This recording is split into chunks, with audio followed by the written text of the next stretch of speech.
Por lo tanto, el origen de estos dos libros está en los escritos de algunos profetas. En Crónicas hay un versículo que habla de que Samuel, Natán y Gad fueron los autores de sus escritos que luego alguien, no sabemos quién, pues los juntó, les dio forma tal y como nosotros los tenemos ahora. El propósito de estos libros es de ayudar a los reyes de Israel, a ser responsables de su ministerio, para que ellos vivan de acuerdo con la ley de Dios. Y es evidente el interés que tienen los autores de este libro en darnos a conocer los personajes que aparecen. No solamente aparece Samuel, Saúl y David, sino que también aparece Ana, como vamos a ver hoy. Aparece Joab, un general de David, Jonatán, ¿os suena Jonatán, verdad? Un hijo de Saúl, Mical, Tamar, Absalón, Mefiboset y otros. Pero lo más importante que el autor de Samuel quiere darnos a conocer a Dios, pero obrando en las personas, es decir, en la interrelación de Dios con los hombres. Las narraciones que encontramos en la historia, normalmente los reyes y las personas importantes de antigüedad, les gustaba plasmar por escrito sus hechos, sus victorias, sus éxitos, todo aquello que engrandecía su nombre. Pero sus fracasos, sus derrotas, se callaban. O simplemente las maquillaban de tal forma que al final salían como si fueran victorias. Sin embargo, el autor de Samuel o autores de Samuel no hacen esto. Presentan a nuestros personajes con sus éxitos y con sus fracasos, con sus victorias y con sus derrotas. Y otra cosa que le diferencia sobre las crónicas de otros países es que no solamente que presentan derrotas de los reyes, sino las repercusiones morales y espirituales de las cosas que hacían sus protagonistas. Así que empezamos con una familia infeliz. Hubo un varón de Ramataín, de Zofín, del monte de Efraín, que se llamaba Elcana, hijo de Jeroán, hijo de Eliú, hijo de Tou, hijo de Zuf, efrateo. Y tenía él 2 mujeres. El nombre de una era Ana y el de la otra Penina. Y Penina tenía hijos, mas Ana no los tenía. El libro, como habéis visto, empieza sin preámbulos. No dice en qué época de Israel estaban, quién gobernaba, quién no gobernaba. No dice nada. Empieza con la historia de una familia, de un hombre que tiene 2 esposas. Y como veremos a continuación, los problemas que esto ocasionaba. Parece que quiere darnos a entender los inconvenientes de este tipo de familia. Y no solamente lo hace el autor de Samuel, sino que también lo vemos en Génesis, con la familia de Abraham. ¿Os acordáis de los problemas que tuvo Sara con Agar?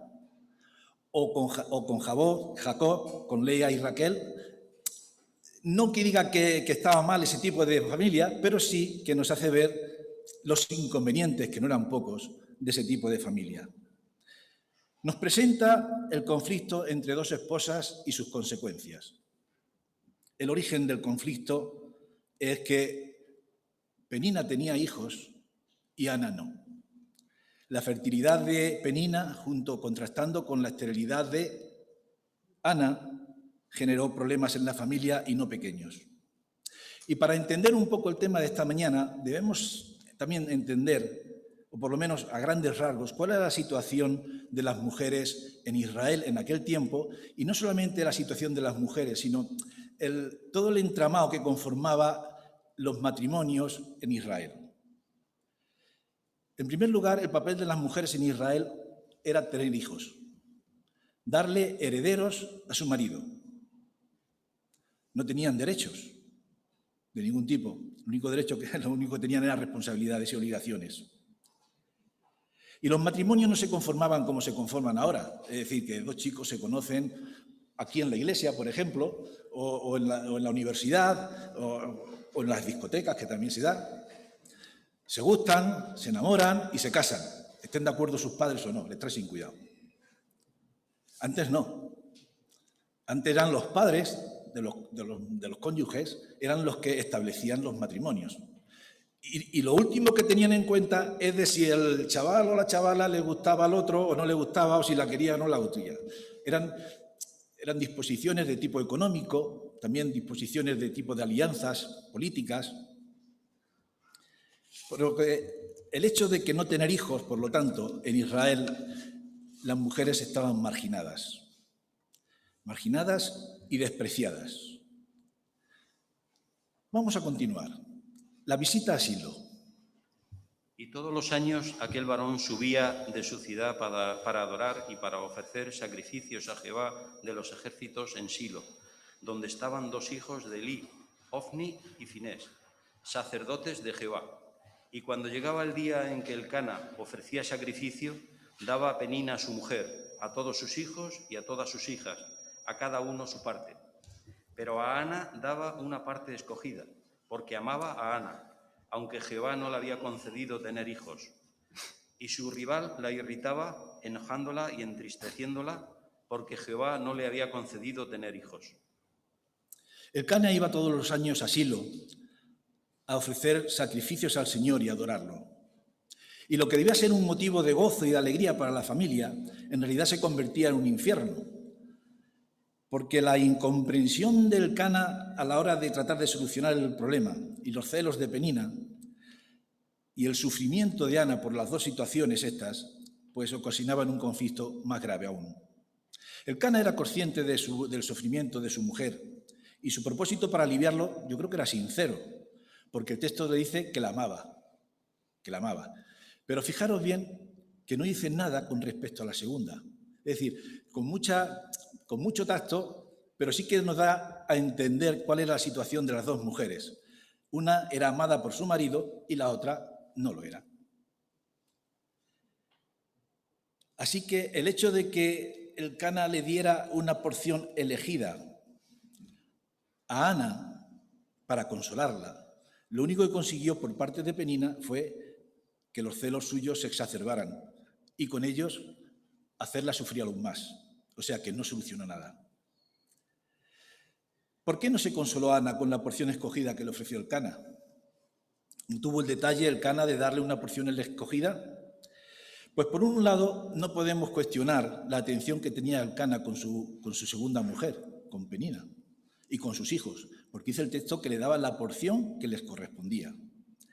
Pero la parte escogida que le daba a Ana sí que se puede cuestionar, porque ponía de manifiesto su preferencia hacia Ana. Y es que Elcana no supo manejar el conflicto que tenía entre las dos mujeres, y no lo supo manejar porque las atenciones que tenía para Ana, lo único que conseguía era provocar más celos en Penina, y ésta se desahogaba haciéndola sufrir.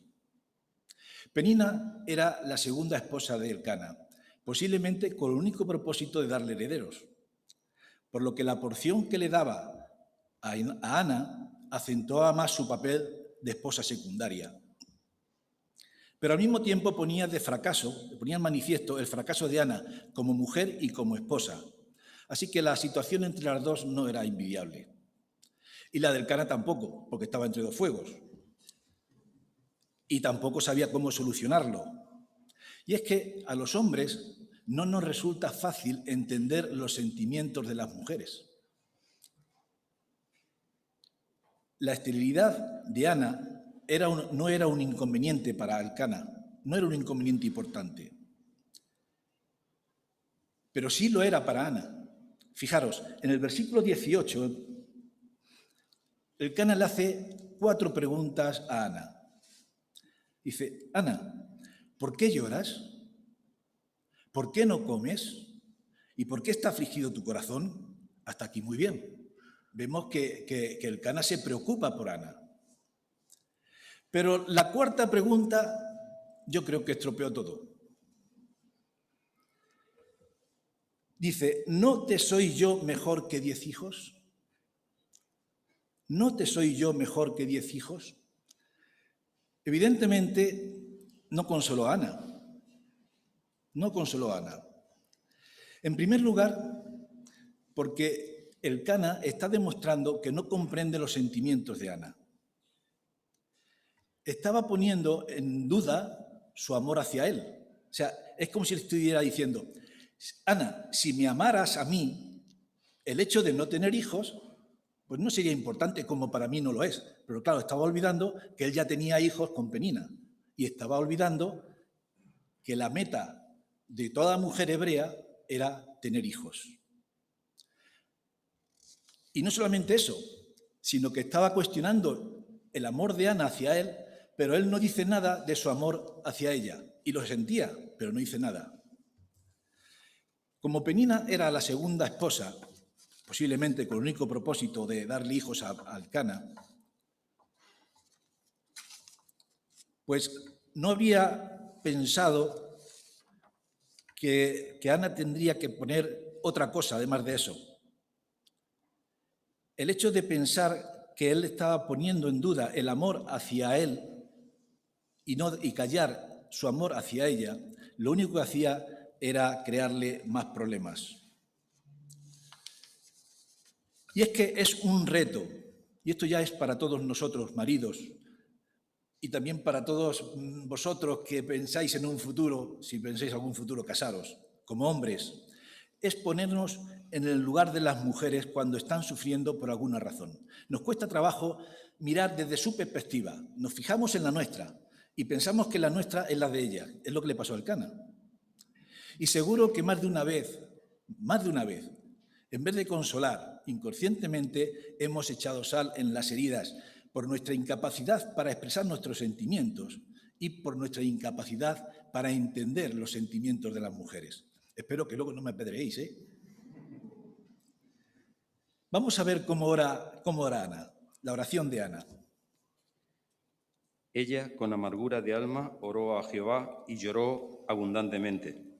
E hizo voto diciendo: Jehová de los ejércitos, si te dignares mirar a la aflicción de tu sierva y te acordares de mí, y no te olvidares de tu sierva, sino que dieres a tu sierva un hijo varón, yo lo dedicaré a Jehová todos los días de su vida, y no pasará navaja sobre su cabeza. Vamos a entrar en la parte importante del texto. Hemos dicho cuál era el estado anímico de Ana. Y esta sección es muy importante porque contrasta el estado de ánimo de Ana antes de orar y el estado de Ana después de orar. En su oración podemos ver la profundidad de su sufrimiento. Dice el texto, con un poco de rasgo de un plan poético, pero muy ilustrativo. Dice, con amargura de alma y lloró desconsoladamente. Es decir, la incomprensión de Elcana y los ataques de Penina crearon en Ana un sentimiento cercano ya a la desesperación. Solo le quedaba un recurso, y es recurrir al causante de su desgracia. ¿Quién era el causante de su desgracia? Pues si estáis atentos, habéis estado atentos a la lectura en el versículo 5, dice que Jehová no le concedía tener hijos. Y si Jehová era quien no le concedía tener hijos, Jehová era el único con poder suficiente para concederle lo que ella más quería, es decir, un hijo. Ana no conocía al Señor como lo conocemos nosotros.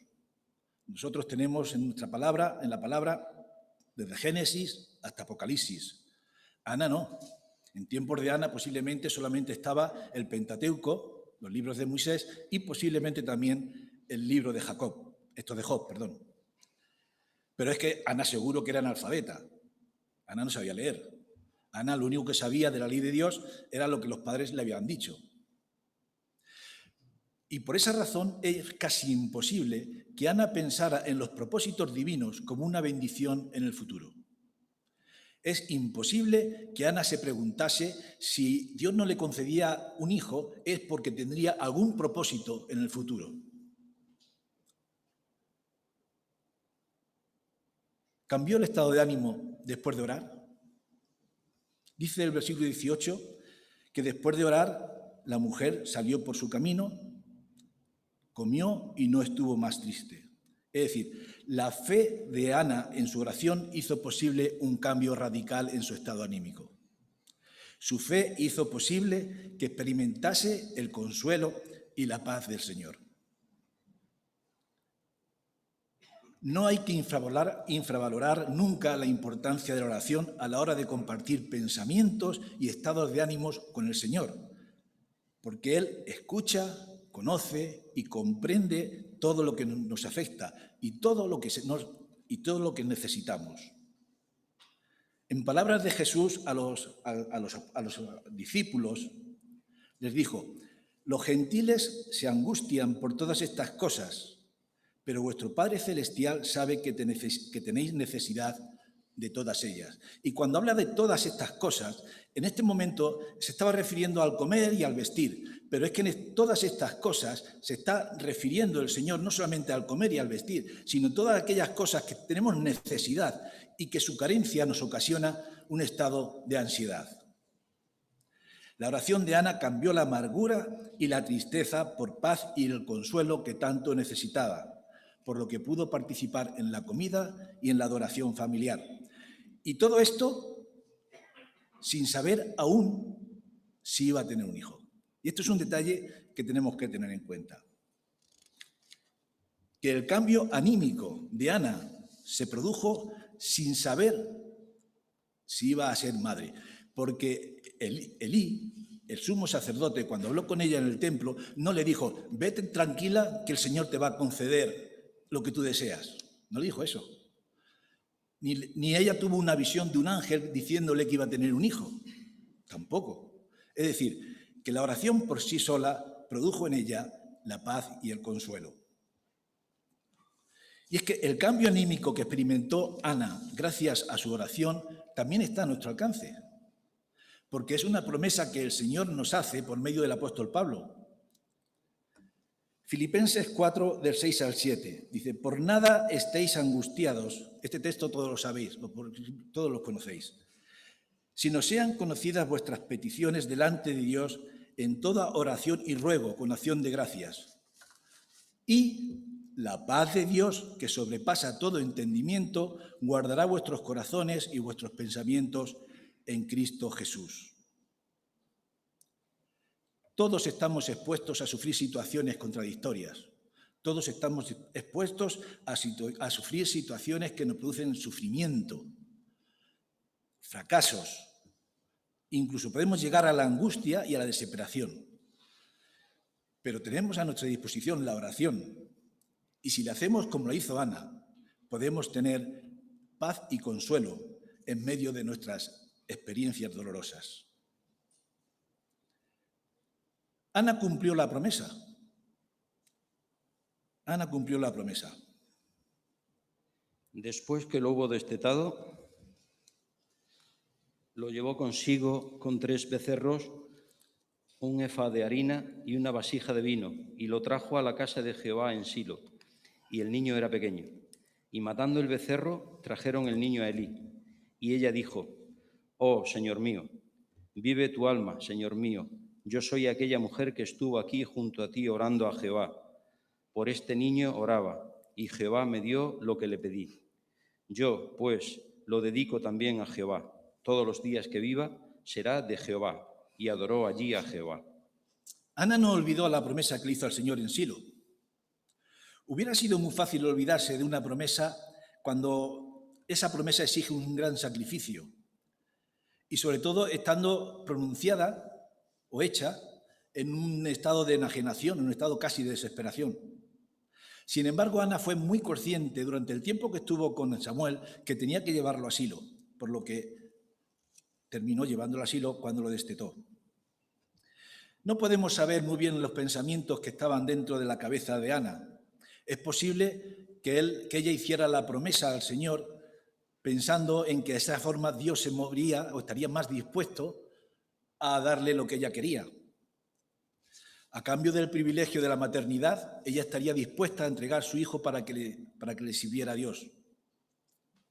Pero también es posible que Ana tuviera el deseo de entregar un hijo al servicio del Señor, incluso antes de casarse, incluso antes de que fuera una mujer, antes de que ella supiera de que era una mujer estéril. Yo creo que las dos cosas son posibles. Lo más probable es que Ana no solo quisiera ser madre, sino que además quisiera tener un hijo al servicio del Señor. Porque si solo fuera el deseo de ser madre, siempre habría buscado la excusa o el pretexto para evitar mandar al chico a Silo. a una edad tan temprana, tan pequeño. Y al año siguiente había encontrado otro pretexto y otro pretexto. Siempre habría encontrado una excusa para dejarlo en casa si ella solamente hubiera hecho la promesa de llevar al hijo por el deseo de tener el hijo.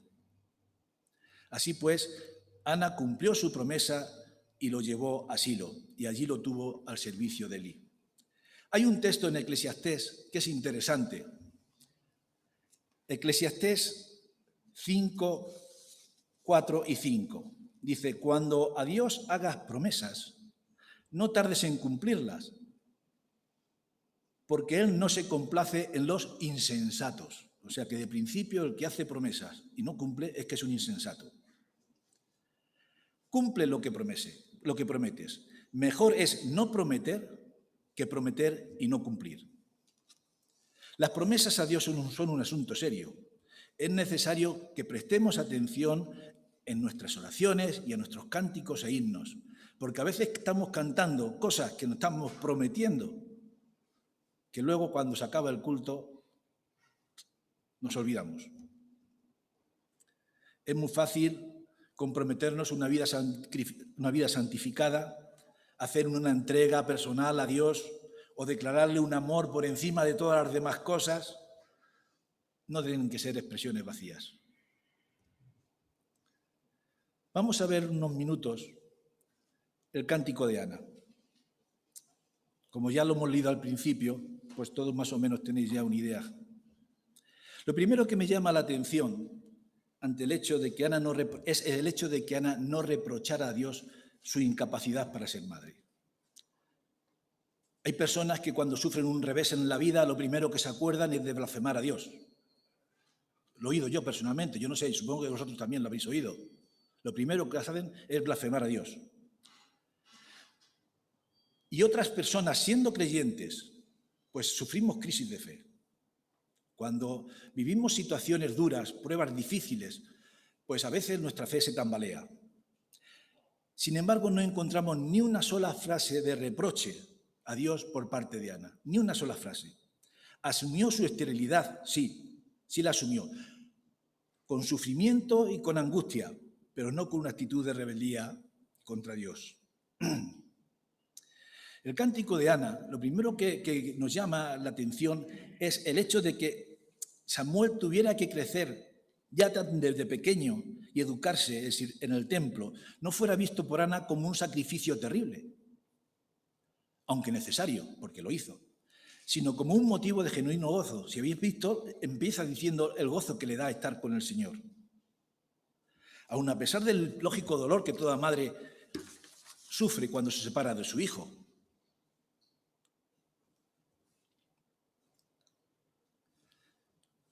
La vida de Ana cambió por completo. En primer lugar, gracias a la oración de fe. Y en segundo lugar, por el gozo de ser madre. Pasó de ser una mujer marginada por ser estéril a ser una mujer apreciada por tener, dice el texto, 7 hijos. No sabemos muy bien si es que Ana tuvo 6 hijos más o es que el gozo de Ana por haber tenido a Samuel era como haber tenido 7 hijos. ¿Entendéis?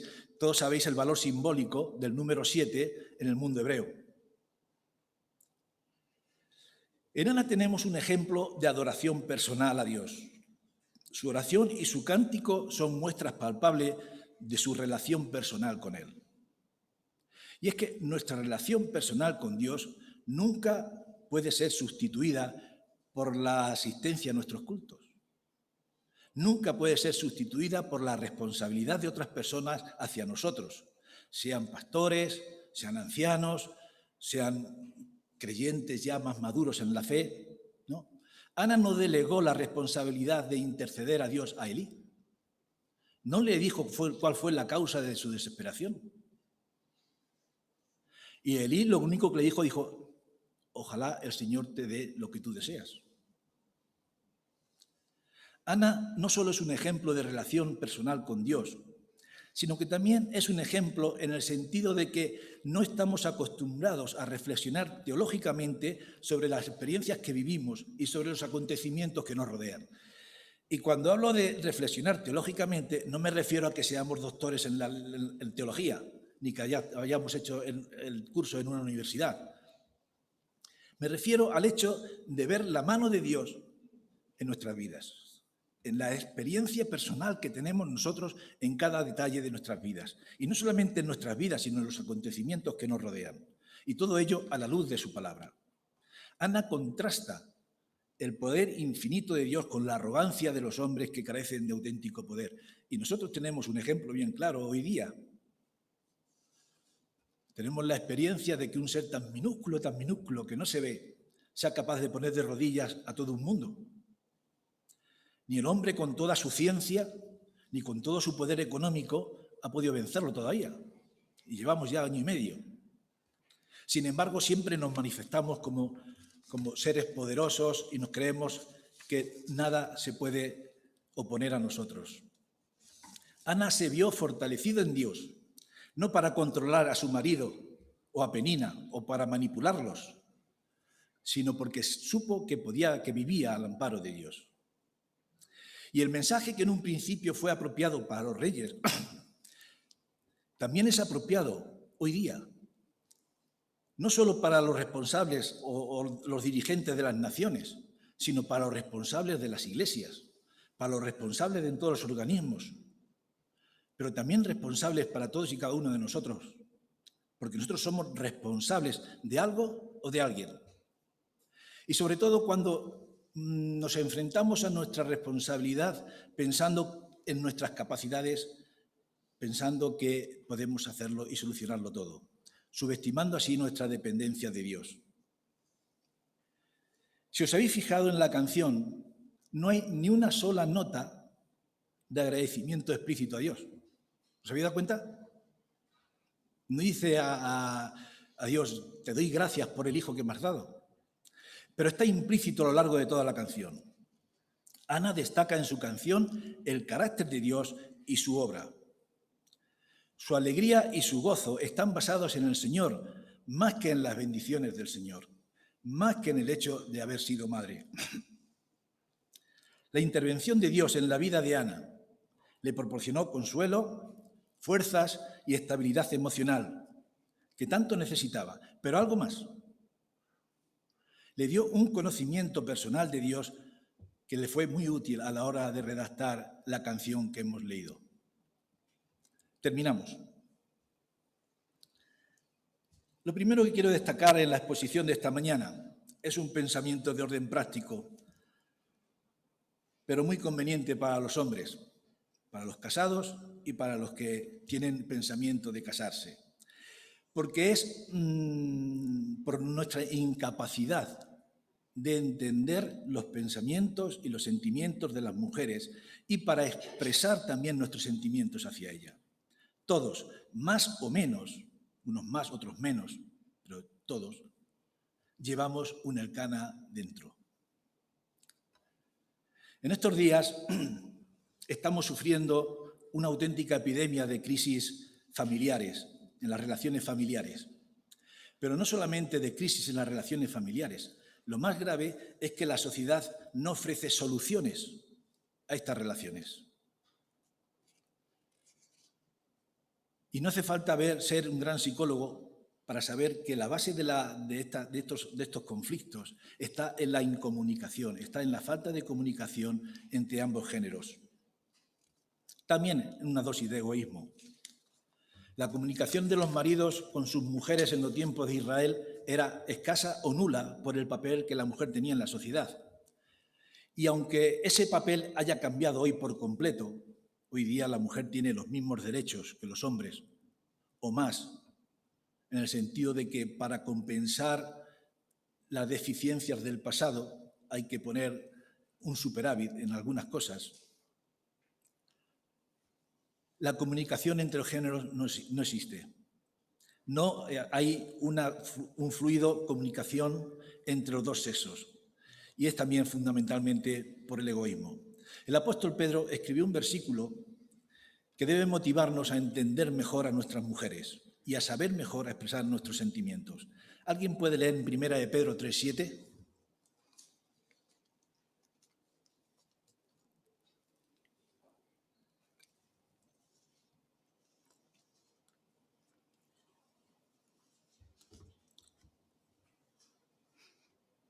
Vosotros, maridos, igualmente vivid con ella sabiamente, dando honor a la mujer como a vaso más frágil y como a coherederas de la gracia de la vida, para que vuestras oraciones no tengan esfuerzo.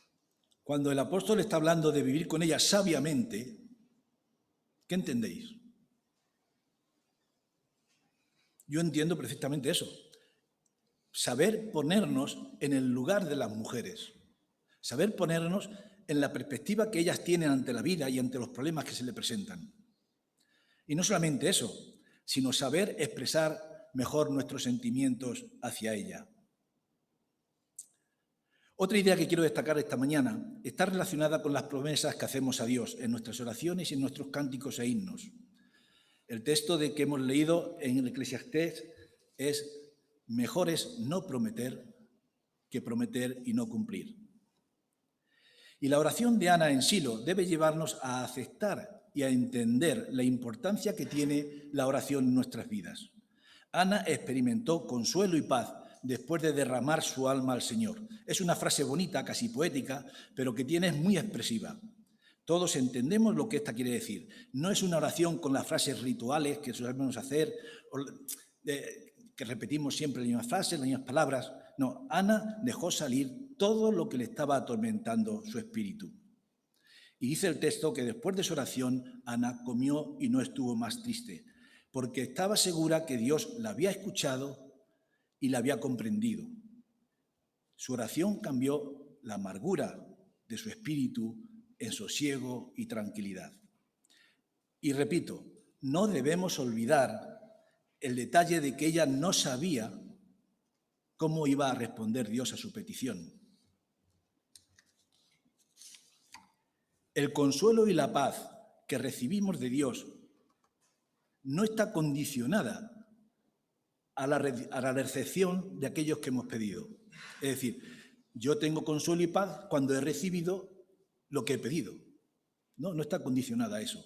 Está condicionada a una oración de fe, es decir, a que creamos firmemente en que Dios escucha y comprende nuestras necesidades. Y no solo eso, sino que además tenemos su promesa de que siempre desea lo mejor para nosotros. Romanos 8:28, otro texto que también conocemos muy bien. Dice, sabemos además que a los que aman a Dios, ¿cómo sigue? Bien. El ejemplo de Ana debe motivarnos a orar al Señor derramando también nuestra alma. Nos cuesta trabajo abrirnos con el Señor y también, sobre todo, con nuestras mujeres. Y tenemos que hacerlo porque Él nos escucha y nos comprende. Y antes de recibir la contestación que buscamos, vamos a experimentar la paz y el consuelo que Ana recibió. El cántico de Ana contiene una reflexión sobre el poder de Dios y la debilidad del hombre y sobre la actitud de Dios respecto al comportamiento humano. Nos presenta un Dios todopoderoso, pero también sensible a las necesidades de sus hijos. Vivimos en un tiempo en que nos cuesta trabajo reflexionar, no solamente teológicamente, como he dicho antes, sino que cualquier aspecto de la vida, cualquier noticia que escuchamos en los telediarios, no solamente viene la noticia en sí, sino que también nos hacen una reflexión para que ya no tengamos que molestarnos. Pues tenemos que reflexionar teológicamente sobre los acontecimientos que nos rodean. Y ya os he dicho que reflexionar teológicamente no quiere decir que hagamos la carrera del pastor ni seamos doctores en teología. Simplemente ser lo suficientemente perspicaces para observar la mano de Dios en todas y cada una de nuestras experiencias en la vida. Dejamos que los pastores, los ancianos y hermanos con experiencias más maduros nos den sus experiencias, nos den sus reflexiones, y de esa forma estamos perdiendo la oportunidad de conocer personalmente a Dios cada día más. Y todo siempre a la luz de su palabra. Y la consecuencia de no conocer a Dios como deberíamos es que nuestra adoración se hace cada día más superficial. Debemos dar gracias a Dios por personas como Ana, porque su experiencia con el Señor nos ayudan a conocerlo a Él mejor. a través de nuestras experiencias, pero también a descargar nuestros problemas en Él, nuestras preocupaciones y nuestras necesidades, seguros de que Él nos escucha, nos comprende y que siempre desea lo mejor para nosotros. Entonces nuestra adoración será como la de Ana, llena de gozo y de admiración por Dios, sin importarnos las circunstancias por las cuales estemos atravesando. Que el Señor nos ayude.